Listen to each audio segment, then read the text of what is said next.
Salut à tous! Alors aujourd'hui on se retrouve pour une nouvelle vidéo. Tout d'abord je tiens à m'excuser pour le retard. Je sais que je dois poster une vidéo le lundi à 18 h. C'est ce que j'avais dit moi-même. Mais en ce moment j'ai des petits soucis à régler avant de pouvoir poster mes vidéos. Ensuite je m'excuse pour la vidéo que je vous ai promis avec le maquillage de la palette Nocibé Like. Je ne sais pas quand est-ce que je vais pouvoir vous la poster ou vous la faire. J'ai eu plein de soucis avec mon appareil photo et mon ordinateur. Et donc je ne sais pas quand je vais pouvoir la poster si jamais je réussis à enfin finir le montage et à récupérer les fichiers que j'ai perdus. Donc voilà, aujourd'hui c'est une nouvelle vidéo, une nouvelle journée. Je vais vous faire donc une vidéo comme vous avez vu dans le titre sur ma playlist de séries. Parce que voilà, dans la vie des fois on a envie de rien faire et de regarder la télé, on a envie de reprendre une série, d'en commencer une autre ou quoi. Alors aujourd'hui je vais vous proposer mes séries du moment, pas forcément mes moments mais les séries que j'ai pu regarder avant et que j'ai aimé. Je vais pas vous proposer des séries que je n'ai pas aimées. Voilà, vous faire peut-être découvrir des séries que vous connaissez ou que vous ne connaissez pas, ou vous faire redécouvrir des séries que vous connaissez. Donc voilà, on commence tout de suite par la première série. Pretty Little Liars, c'est la série que tout le monde connaît généralement. Et puis si on n'a pas commencé à la regarder, c'est peut-être le moment de le faire. Oui, ce n'est pas qu'une série de filles, c'est aussi une série d'intrigue, de suspense. C'est une enquête policière tout simplement. Mais avec 4 jeunes, Anna, Spencer, Emily et Aria, qui en fait sont confrontés à la mort de leur amie, qui s'appelle Allison. Et donc en fait elles veulent comprendre pourquoi elle est morte, de quoi et comment ça se passe. Et elles commencent à recevoir des messages d'un ravisseur qui veut leur faire du mal et qui les empêche de vivre tout simplement. Du coup voilà, dans cette série on est entraîné par plusieurs côtés dramatiques, d'amour évidemment, ce ne serait pas une série, voilà, d'intrigue, d'espoir, etc. Les personnages sont confrontés à plein de péripéties. Et ce que j'aime dans cette série, c'est que les personnages sont extrêmement bien définis. Et c'est ce que je préfère, c'est que du coup, on s'attend plus ou moins aux réactions, mais pas toujours. On voit aussi que les personnages ont des côtés sombres qui peuvent facilement les manipuler. Pour la deuxième série, je vais vous parler de Witch of East End. C'est une série que j'ai découvert il y a quelques mois. C'est une série où les épisodes ne durent pas éternellement. Je pense qu'elle dure maximum 20 minutes, 25 minutes. Mais vraiment très court. Il y a très peu d'épisodes dans les saisons.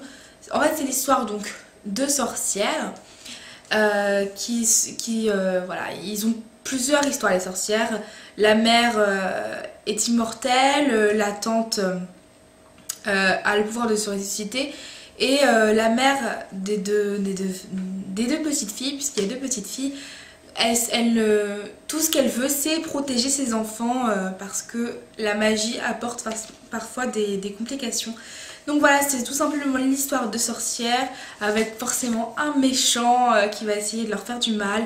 C'est aussi une quête de soi-même et de l'amour, etc. De savoir pourquoi on se rappelle de telle personne. Au final c'est parce qu'on a eu peut-être une vie antérieure ou non. Donc voilà, c'est une série fantastique, tout bon enfant, vraiment pas de scène dégueu. Donc voilà, j'espère que ce film pourra vous intéresser. Et c'est une série beaucoup plus fleur bleue, beaucoup plus pour les filles qui veulent, qui aiment l'amour, tout simplement qui veulent passer du bon temps, rire, dédramatiser complètement. Cette série est faite pour vous. Il s'agit donc du journal de Meg. C'est une série allemande. C'est un peu le Bridget Jones allemand en fait, tout simplement. C'est une femme médecin, Margaret Haas, qui en fait revient dans son village d'enfants, revient vivre chez ses parents et donc travailler à l'hôpital de son père qui est médecin. Et de là, elle va revoir l'homme qu'elle avait aimé pendant 15 ans, pendant toute son enfance. De là, il va se jouer plein de trucs sur sa vie, sur ses sentiments. Elle est toujours perdue, c'est une fille complètement paumée qui lui arrive n'importe quoi. Elle attire le malheur comme un aimant. Mais c'est ce qui fait complètement son charme et c'est ce qui fait également le charme de cette série. Voilà. Drop Dead Diva, c'est une série avec une avocate. En fait, l'histoire du début, c'est un mannequin qui se balade dans sa voiture et il y a eu un accident et elle a échangé son corps avec une autre.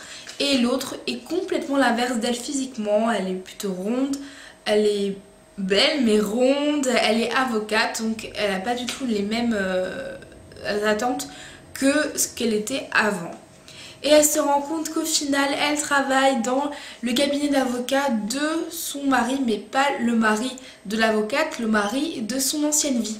Et elle va essayer de le reconquérir, mais elle va comprendre qu'elle n'est plus la femme qu'elle était auparavant, maintenant elle est avocate. Et c'est une histoire absolument géniale, avec plein de scènes d'avocats. On a la personne avocate, on a des choses un peu plus magiques comme l'ange gardien, on a l'amour, mais c'est aussi une quête de plein de choses. Et je trouve que c'est une série très intéressante et exactement tout public. The 100, ce sont en fait c'est en fait on va dire une communauté qui est partie pendant des années dans l'espace en fait, parce qu'il y avait des problèmes sur Terre, parce que la Terre est en train de s'effondrer. Du coup ils ont un peu fait comme l'Arche de Noé mais dans l'espace. Ils se sont retrouvés dans l'espace et au bout d'un moment ils ont envoyé les plus jeunes d'entre eux, donc 100 personnes, d'où le titre, pour revenir sur Terre et voir si la Terre est habitable. Donc de là, 100 personnes arrivent sur la planète Terre et au final ils découvrent qu'ils ne sont pas les seuls êtres vivants encore en vie tout simplement. Et de là il y a plein de péripéties et d'aventures, d'amour, etc. Comme un bon best-seller. Très connu, et si vous n'avez pas commencé à la regarder, allez-y parce que c'est plutôt attractif, même si moi je ne l'ai pas fini parce que j'en commence tout le temps en fait. Donc c'est bien sûr The Walking Dead, c'est donc une série avec des morts vivants, des zombies. Voilà, on se retrouve face au monde, seul, la terre est envahie de zombies, la planète est envahie de zombies, on a envie de sauver sa femme, ses enfants, soi-même, donc c'est complètement ça. Et au final on se rend compte qu'il y a d'autres personnes vivantes qui peuvent nous aider finalement à combattre ces personnes transformées et trouver un antidote. Donc voilà, c'est une série aventure de zombies. Et je trouve que c'est plutôt une série très réussie puisque ça fait flipper. Hein, mais bon, c'est aussi très intéressant. Donc là pour le coup je pense que ce n'est pas tout public. Mais il faut être un petit peu accroché et accepter de voir le sang, les morts, etc. Orange is New Black, c'est une série que j'ai découvert hier. C'est une amie qui m'en a parlé et j'ai commencé à la regarder et j'ai adoré, j'ai complètement accroché. C'est une très bonne série. Il s'agit en fait d'une femme qui a été arrêtée et qui doit faire de la prison pendant 15 mois. Et tout simplement parce que 10 ans plus tôt elle avait rencontré une autre femme dont elle était amoureuse. Et sans le savoir vraiment, elle a transporté de la drogue au-delà de la frontière. Et du coup elle a dû forcément faire 15 mois de prison. Et de là elle est rentrée dans une prison pour femmes. Et plein de péripéties arrivent avec son côté lesbien. Et en même temps elle a un mari. Et voilà, tout ça se complique. Mais c'est une super bonne série, je vous la conseille. Et voilà. Donc il s'en est tout pour ma playlist de séries du moment. Si vous avez d'autres séries que vous voulez me faire découvrir ou faire découvrir aux autres, n'hésitez pas à commenter, à liker la vidéo si vous l'avez aimée, si ça vous a plu.